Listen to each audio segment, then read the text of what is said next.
Olá pessoal, tudo bem com vocês? Muito bem, hoje, a nossa temática nós vamos discutir um pouquinho aí a relação, e o conceito de religião para a filosofia, né? Então, existe um campo, eu já mostrei isso para vocês naquela nossa aula de introdução, ao pensamento filosófico e as áreas, da filosofia. Existe um campo da filosofia que se dedica exclusivamente a entender esta relação, que é o que nós chamamos de religião, Então, este campo chama-se exatamente filosofia da religião ou filosofia e ciência da religião, Muito bem, quando nós falamos, sobre o conceito religião, nós temos que entender que isto é um fenômeno, O que eu quero dizer com isso? A ideia de religião, ela é, ou melhor, a prática religiosa, ela é um fenômeno praticado pelo ser humano. Ele é uma manifestação, Então, assim como outras coisas, como a arte, assim como as ciências, a religião, ela é uma forma de ação do ser humano no mundo, orientada por uma coisa que nós chamamos de religiosidade. Então, é extremamente importante compreender a diferença entre religião e religiosidade. Pois bem, quando nós falamos sobre religiosidade, assim, de uma forma mais genérica possível, nós podemos identificar a religiosidade como uma espécie de sentimento. Então, algo dentro do ser humano que o leva, de algum modo, a aspectos de uma visão de mundo sobrenatural. Então, percebam que nós olhamos, compreendemos, entendemos a realidade que está ao nosso redor, claro, dentro das nossas limitações, mas, historicamente falando, desde lá de trás, dos chamados homens das cavernas, vamos assim dizer, até hoje, os seres humanos das mais diferentes culturas, e eu não sei se eu posso afirmar isso categoricamente, mas se não todos, a plena maioria dos seres humanos, das culturas humanas, desenvolveu algum tipo de noção de mundo baseada nesse sentimento que é a religiosidade. E esse sentimento, esta coisa, digamos assim, que o ser humano sente, esta relação com o sobrenatural, ela está pautada dentro daquilo que nós podemos chamar de fé. Então, a fé, ela é um elemento que faz parte, efetivamente, das ações humanas. O que nós podemos distinguir, o que nós podemos falar é o seguinte, que do ponto de vista da fé, existe aquilo que nós chamamos de fé humana e aquilo que nós chamamos de fé divina. Quando eu digo fé humana, eu quero dizer que a todo momento nós somos convidados, para não dizer obrigados, a acreditar em coisas as quais nós não temos necessariamente como provar. Então, por exemplo, quando alguém se apresenta, ou eu mesmo, quando me apresentei para vocês e disse que meu nome era Marcelo, ninguém olhou para mim e falou assim, não, eu quero uma prova disso, eu quero um documento com foto, eu quero... Não, ao dizer isso, você acreditou em mim. Então, repare que nessa perspectiva, isto que eu chamei de fé humana, ela acontece a todo momento. Eu assisto um telejornal, por exemplo, e eu vejo lá uma notícia e eu dou um critério de confiança, eu dou um critério de confiabilidade para aquele jornal, por exemplo, que ele pode estar dizendo mentira, ele pode estar falando algo que seja falso, pode, infelizmente é verdade, mas eu crio na minha mente, no meu pensamento, exatamente alguns critérios para dizer ou para aceitar se tal coisa é verdadeira ou não. Repare, por exemplo, a dificuldade hoje que nós temos de lidar com as chamadas fake news, principalmente as pessoas mais velhas. E isso por quê? Porque as pessoas mais velhas, elas estão de um certo modo acostumadas a uma ideia de mundo onde aquilo que era publicado por escrito num jornal, ou aquilo que aparecia na televisão, era tido ou visto como verdadeiro, né? E hoje eu recebo uma mensagem no meu celular no WhatsApp que foi escrita, sei lá, eu por quem, como, com qual intenção, e uma pessoa que foi formada nessa mentalidade de que aquilo que está escrito, ou aquilo que é um vídeo, é verdadeiro, ela acaba acreditando sem questionar, né? Então, um dos fatores hoje das fake news está ligado exatamente a essa nossa questão da crença a determinados pontos, né? Então, isso é o que a gente chama de fé humana, né? Agora, a religiosidade, ela está ligada a esse aspecto da ideia de fé divina, né? Então, cada religião, né, ou cada forma de expressão religiosa entende isso de uma maneira diferente. Por exemplo, do ponto de vista cristão, né? Do ponto de vista cristão, nós acreditamos que Deus, ao criar o ser humano, vamos assim dizer, ele infundiu no ser humano exatamente o desejo, a vontade, né, de buscá-lo de alguma forma.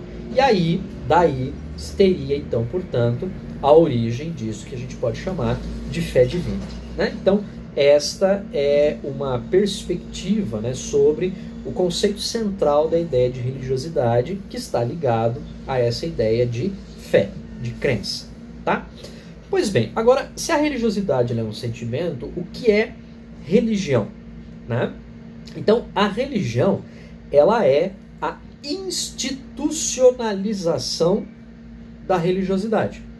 Então, na prática, o que significa isso? A religiosidade produz no ser humano um desejo, né, ou instiga o ser humano a um desejo ante o sobrenatural, né, que é representado pelo ser humano dentro de práticas religiosas, né? Então, quando eu digo que a religião ela é um fenômeno, né, sendo um fenômeno, portanto, ela é uma manifestação humana, eu preciso entendê-la dentro daquilo que nós podemos entender como perspectiva sociocultural, né?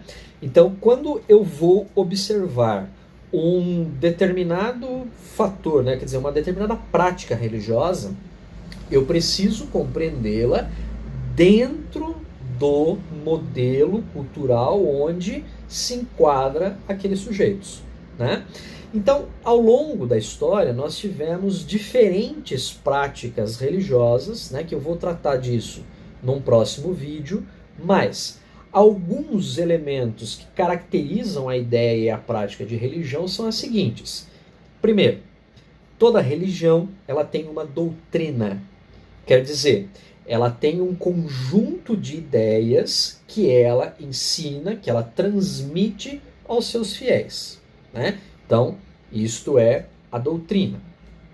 Segundo, toda religião tem um corpo de crenças. Então, toda religião, ela analisa e observa e entende o mundo a partir de uma perspectiva que é a perspectiva da sua crença.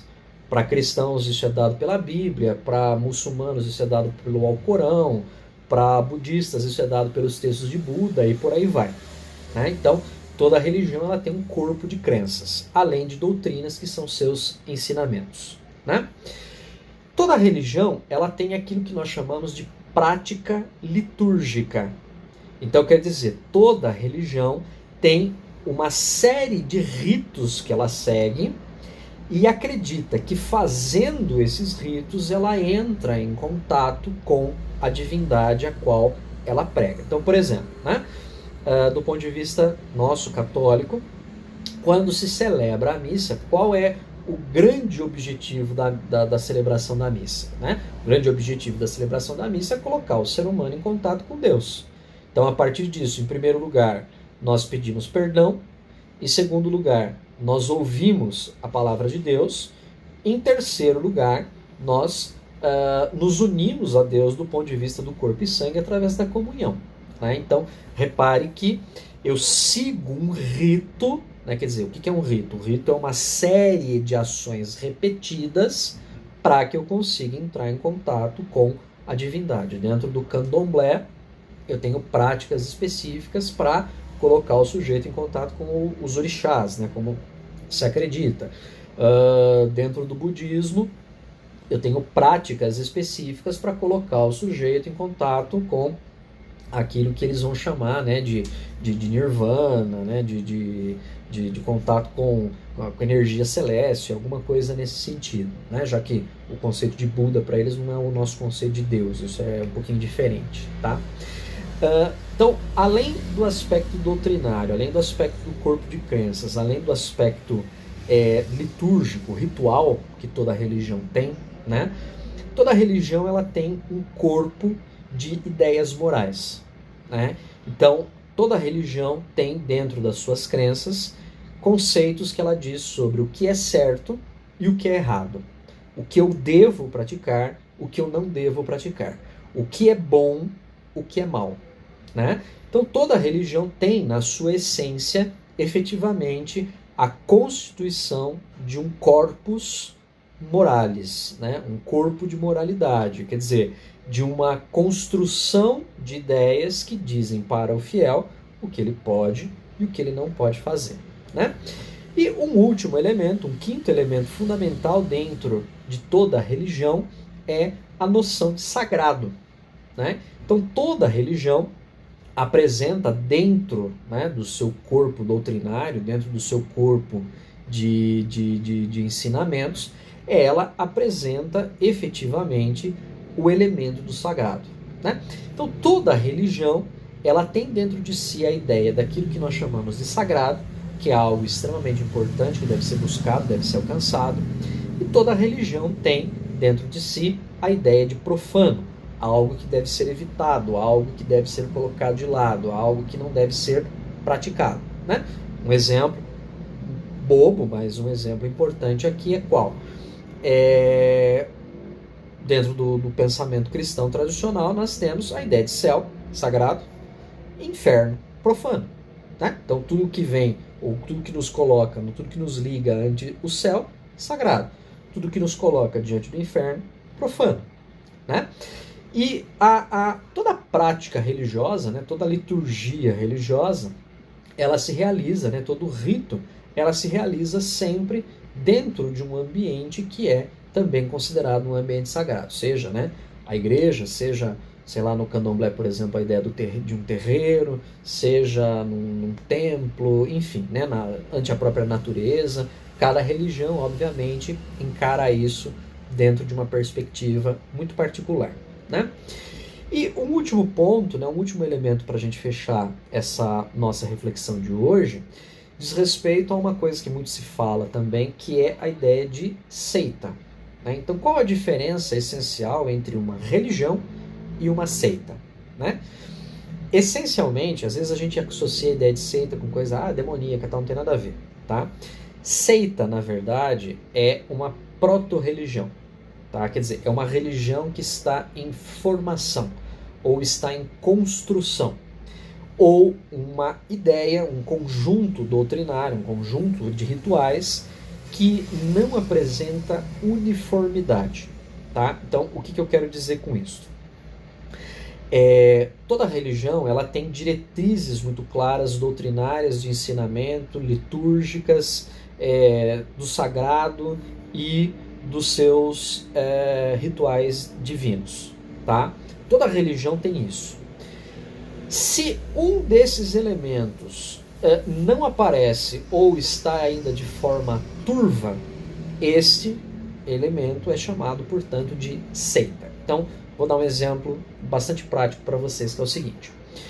O cristianismo, lá atrás, na sua origem, né, nas primeiras décadas da sua origem, nos primeiros momentos logo após a morte de Jesus, o cristianismo ele começa a se configurar como seita. Por quê? Porque ele não tem uma doutrina formada, ele não tem um corpo ritual formado, ele não tem nada disso. Ele tem, né, pequenos elementos, pequenos agentes constituintes. Pois bem, mais para frente, então vamos lá, meados mais ou menos do século IV, né, ele começa a se configurar efetivamente dentro disso, né, com a formação daquilo que se chama, né, de igreja católica, e aí né, o conceito de universal, que vale para todos, por conta do Império Romano e toda aquela coisa. Então ali, esta seita, ela começa efetivamente a se transformar em religião. Então hoje, né, por exemplo, o catolicismo é uma religião dentro do cristianismo, né, que é uma prática religiosa, né, e demais outras denominações. Aqui no Brasil hoje, por exemplo, nós temos aí muitas igrejas evangélicas, né? E nós temos muitas igrejas evangélicas que são o quê, né? Que são divisões da divisão, da divisão, da divisão. Então tem lá uma igreja, vamos chamar assim, original, né? Que vamos chamar de, né, do protestantismo clássico, e aí ela se dividiu. E você não encontra, por exemplo, um corpo doutrinário e um corpo litúrgico, um corpo de rituais idêntico. Então, por exemplo, o pastor na igreja tal fala uma coisa, o pastor na outra igreja, da mesma religião, né, fala outra coisa. Então, é interessante perceber, por exemplo, que a maioria das igrejas evangélicas hoje no Brasil, elas não são religiões, elas são seitas. Tá? Exatamente por quê? Porque elas não têm unidade. Elas não têm um corpo formado. Por mais que elas falem, digam, né, se orientem por características parecidas, segue a Bíblia e tal, não sei o que, o formato do culto não é muito diferente e tal, mas exatamente por não ter essa uniformidade, ela é uma seita de fato, tá? Porque, de novo, talvez com o tempo ela vá efetivamente se organizar e criar, né, todos esses elementos aos quais eu mostrei para vocês, tá ok? Então, esse é um pouco aí, né, o elemento central da nossa discussão de hoje, né, a diferença entre religião e religiosidade, o aspecto da fé, não é? E o conceito de religião e seita. Na nossa próxima aula, né, então semana que vem, aí eu vou trabalhar com vocês um pouquinho os aspectos da formação do pensamento religioso que constituíram, né, os modelos de religião que nós temos, tá? Mas por enquanto a gente encerra por aqui, beleza? Um grande abraço para vocês, um bom fim de semana, né? Aproveitem, descansem e, né, lembrando mais uma vez, tomem cuidado aí, né? Importante para nesse momento que a gente está vivendo, tá certo? Um abração para vocês, fiquem com Deus e até mais. Tchau, tchau.